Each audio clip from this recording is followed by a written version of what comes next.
Bermula dengan komunikasi bahasa isyarat meminta susu ketika masih kecil, seorang remaja lelaki kini menjadi antara juru bahasa isyarat termuda yang diperakukan Persatuan Orang Pekak Negeri Melaka.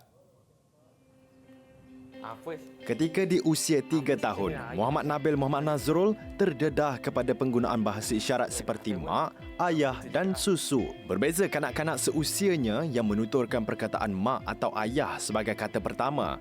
Ia disebabkan keistimewaan Nabil yang dilahirkan dalam keluarga orang pekak dan bisu. Waktu mak ayah saya ajar saya macam mana, dulu kita orang tak gunakan bahasa isyarat betul tau. Macam bahasa isyarat yang basic. Macam kalau nak susu, kita buat macam susu ke. Sebenarnya ni bukan susu pun. Kalau susu ada isyarat dia.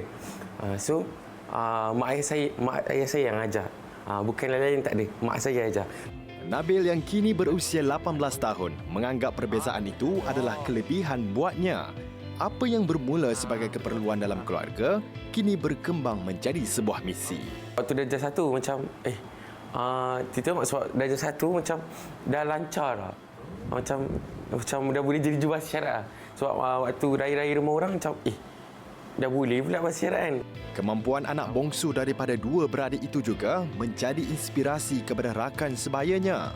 Kawan saya Amirul macam banyak kan. Dia belajar bahasa isyarat.